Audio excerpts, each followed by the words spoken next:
We have all kinds of different forms of behavior.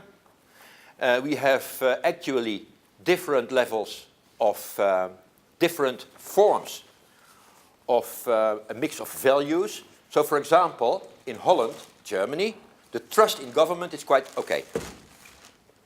But if you go to Italy, the trust in government is very low. If you go to Greece, group solidarity is very high, family. If you go to Sweden, it's not the case. So there's also, of course, this variation in values. So how can you possibly construct European identity? So that's something I will talk about a little bit for the next 30 minutes or so. There is one stereotype answer to European identity, and it's particularly the answer of people who believe in European identity. And they say, well, we Europeans, we all have, let's say, some common history. You remember, important aspect of cultural identity, a common history. We have all had this, these big waves of, let's say, European history rolling over us. So, indeed, you could say, well, people who have historical awareness, they may feel European from that particular perspective. Mostly we are Christian, mostly we have gone through this history, etc. So that's part of it. But on the other hand, maybe you know, maybe you don't know, that a large part of what is now Europe has been under Turkish rule for hundreds of years, almost as far as Vienna. And it was not part of the Christian history. It was not part of the Reformation and not part of the Renaissance, etc. So this story is a nice story, but it's not 100% true for all of Europe. You can also say we do have things in common in Europe over the last 60 years. We started, after the war, we had this idea that this should be the last continental European war. It had cost millions and millions of lives. It was not the first one. I mean, equally disastrous. We had the First World War. We had the Balkan Wars in between. We had the French-German War of the 19th century. So it had been a century of wars, wars, wars. So what we have done for the last 60 years is trying to build up something of a European Union together. 2 steps forward, 1 step back. 2 steps forward, 1 step back, because it's complicated. Those states have different government systems, law systems, different cultures. So it's not easy, you know, to take steps in the creation of one state or one federation or whatever you want to make. But it is part of our identity today that I have been most of my life in this process. It has been part of what I see in the media around me. So that's how we might see it in Europe, how we might see it. But how do you see it in America? When you think European identity, what is it? When you sit together with your friends with a drink and you talk about Europe, what would you say? European identity. I look at it as like a group of cultures and subcultures collectively. Yeah. For me, this is my first time to Europe, so yeah. I don't really have a strong opinion. Okay. Okay. So that's why I'm taking this. But you add a very important point. Now you say the diversity. This group is enormous in Europe. So diversity and also the cherishing of diversity is part of our identity. It's also our self-identity. So that's the way you can see it from outside. One thing that you can say about the European identity is a question you can ask: is it important at all? I mean, apparently, if you would ask this question to an American or an Asian, they would say, no, maybe not. Because you have this diversity, all those nations, people are happy with their national identities. Why would you try to create something of a common European identity? Why would you do it? Can anyone find a reason why it is important to create something like a European identity in Europe? Why would it be important? Economic competition? So a joint feeling of Europe would strengthen competition. Or, yeah, with other... Parts of the world. Yes. So, yeah.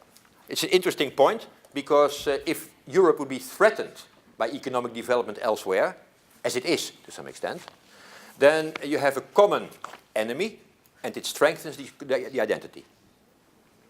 So it could be, although many people in Europe, they will say, well, my country can beat the world on its own. Germany, France, and they don't need Europe for that. So it's not the automatic reflex that people have, but it's a good point. So it could be for a common sense of direction, that you want to be stronger in the global marketplace, as Europe. And you can only do it together, right? So it's also important for European politics, because if nobody cares, if no media will go to Brussels to see what's happening, because nobody cares in the countries, they don't want to know about it, then the European political arena, it will erode. You know, it will fall apart. How can you presume that you have democratic participation and democratic institutions when nobody really cares about it? It's impossible. So you need a European citizenry, as they say, to have a European democracy. Otherwise it's pointless. Then it's just international cooperation between states. How can you create an identity? It's not easy. There are some things that you can learn from a state. So if you have a national hymn, like we all have, it helps. If you have a national flag, it helps. If you have a national currency, it helps. Because slowly, and unconsciously, it helps you to identify. The American, let's say, reproduction of identity is very strong in the media. You always, when you have an official in the television, there's always an American flag. We don't have that. But it would, those types of things, it certainly help. If you would have a European right of appeal for court for all European citizens abroad, it would help. So there are certain things that would certainly help. But it's also difficult, because it is very abstract and far away for the average citizen of France, Poland, Italy, etc. I mean, all the media, they talk about Rome, they talk about Paris, they don't talk about Brussels. It's complicated, there's nothing to gain there for media. It's not an easy story to tell what's happening in Brussels. So if the media more or less neglect Brussels, then it's very difficult to create something like an identity among the population. Once they started with European money, they started a European newspaper.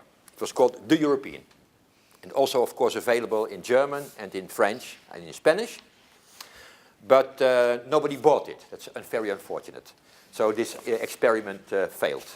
But basically what you would need, when you think about it, you would need European media. You would need a European newspaper. A very good thing that we have for European identity is Erasmus. You know what this is? It's a student exchange program. So it's a program where students from European countries can study in other European countries for a year or a semester. Very successful. It has, I don't know, Jeroen, hundreds of thousands of students, maybe more, making use of it every year. So as a Dutch student, you will be immersed in Spanish culture for a semester. Or the other way around. It helps. Those things help to develop this identity. So it all depends on, let's say, place, time, and personal background, how you identify.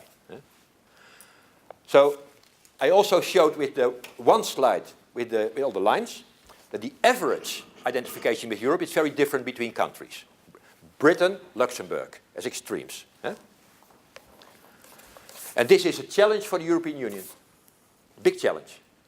Because policies and new policy, let's say, initiatives, they have to be voted in all the national parliaments. And if you have a very anti-European sentiment in the population, how can you ever do this? But that's democracy. Many philosophers and many, let's say, politicians and journalists and other people, they think if you want people to be more proud of Europe, if you want people to identify more with Europe, you need another leitmotif. You know the word? A main motive of European integration. What is it all about? And some people say, well, maybe if we could, in Europe, make a strong joint progress for sustainable development, people might like it. Europe has tried to be the world leader in the climate negotiations. You may know this. So the Kyoto process. The Kyoto process of trying to, let's say, lower the the greenhouse gas emissions. It failed in the end when it had to be renegotiated a few years ago.